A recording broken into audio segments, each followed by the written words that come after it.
रणजित नाईक येथे संतापजनक घटना। परंपरागत राजकीय वैमनस्यातून वचपा काढण्यासाठी विरोधकांनी घराभोवती तार बांधून त्यात वीज प्रवाह सोडला। या घटनेमध्ये 37 वर्षीय महिलेचा विजेच्या धक्क्याने जागीच मृत्यू झाला आहे, तर तिचा पती थोडक्यात बचावला। मनीष देवराव पवार याच्या तक्रारीवरून घाटंजी पोलिसांनी इंदल राठोड वय 47, सुदाम चव्हाण वय 65, गणेश राठोड वय 59, विनोद रामकृष्ण चव्हाण वय 48, राजू कवडू जाधव वय 35, चेतन निवृत्ती चव्हाण वय 28 या 6 जणांविरुद्ध घाटंजी पोलीस ठाण्यात खुनाचा गुन्हा दाखल केला। महाराष्ट्र न्यूज लाईव्ह मुंबईच्या टीमने प्रत्यक्ष घटनास्थळी भेट दिली असता गावात तणावपूर्ण शांतता होती।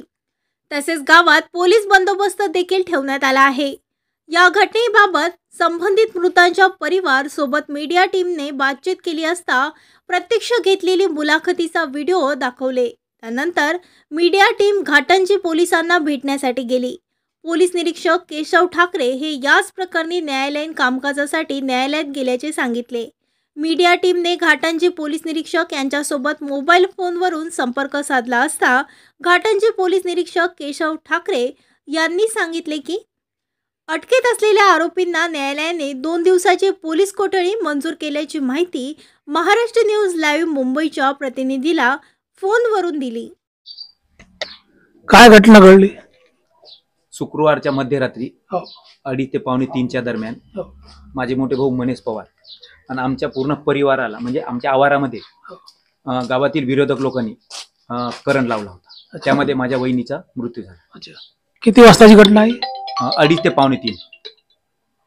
अच्छा, 2:30 ते 2:45 वाजता।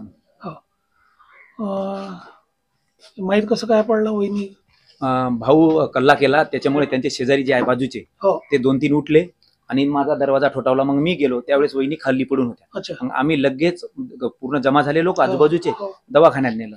मग तिला दवाखान्यात नेलं असता डॉक्टर साहेबांनी तिला मृत घोषित केलं। किती वाजता नेलं दवाखान्यात? लगेच नेलं आम्ही त्याच वेळेस। कुठं? आर्नीला? आर्नीला। सरकारी दवाखान्यात? सरकारी दवाखान्यात। कोण होते डॉक्टर? डॉक्टर पाटील साहेब। पाटील साहेब त्यांनी काय सांगितलं? एक्सपायर झाल्या म्हणून। हे सगळं होण्यामागं काही षडयंत्र आहे विरोधक। अच्छा, हो कारण 35 वर्ष झाले ग्रामपंचायतीची सत्ता माझ्या वडिलांच्या ताब्यात आहे। त्यामुळे विरोधक लोक नेहमी कट रचत असतात। आम्हाला खोट्या गुन्ह्यात याच्या आधी पण भरपूर फसवण्यात आलेलं आहे।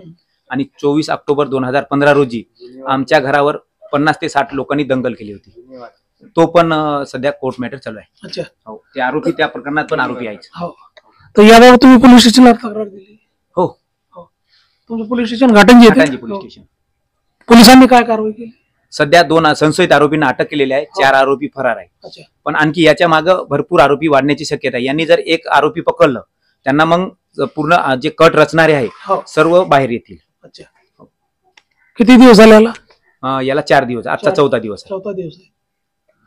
पोलिसांचं म्हणणं काय? पोलिसांचं म्हणणं आहे का आमचं तपास चालू आहे, पण आमचं म्हणणं आहे का तुम्ही तपास थोडा फास्ट गती म्हणजे जलद गतीने वाढवा आणि आरोपीला लवकरात लवकर अटक करा।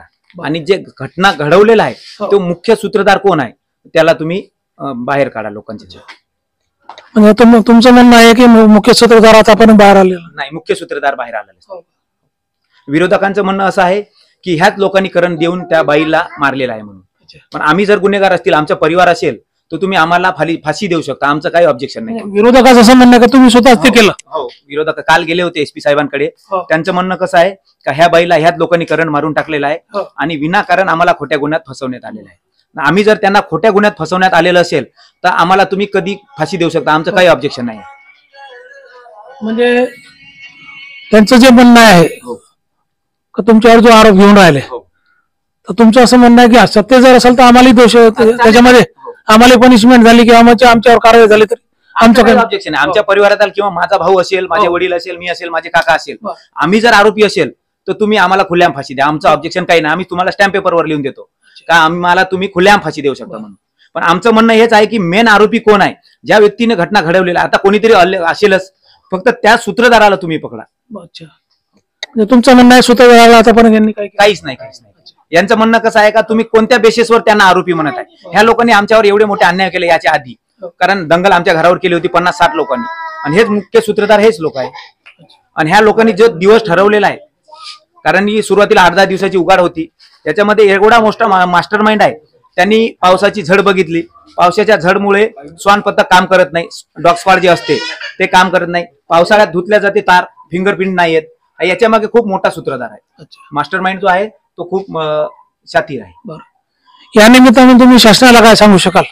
शासनाला आमचं म्हणणं आहे, मूळ सूत्रधार कोण आहे त्याला तुम्ही पकडून आणा. थँक्यू. आम्हाला आमच्या परिवार जेवढा मोठा अन्याय झालेला आहे, फक्त आम्हाला अन्याय मिळावा ही आमची अपेक्षा आहे. महाराष्ट्रालाही तुमच्या दुःखामध्ये सहभागी आहे. तुमची नाही सर, त्याच्यानंतर भविष्यात पण आणखी पुन्हा यांच्याकडनं आम्हाला घातपात होण्याची शक्यता आहे. कारण ज्यावेळेस ह्या लोकांनी आमचं पूर्ण परिवार नष्ट करण्याच्या तयारीत होते, तर उद्या पण काय होऊ शकते हे याची काही शाश्वती नाही. ठीक आहे. महाराष्ट्रालाही तुमच्या दुःखामध्ये सहभागी आहे. तुमचं ज्या काही समस्या आहे मी शासनापर्यंत निश्चित पोहोचू. धन्यवाद. महाराष्ट्र न्यूज लाईव्ह मुंबईसाठी दिलीप कुमार चव्हाणसह कॅमेरामॅन ज्ञानेश्वर चव्हाण, घाटंजी, यवतमाळ.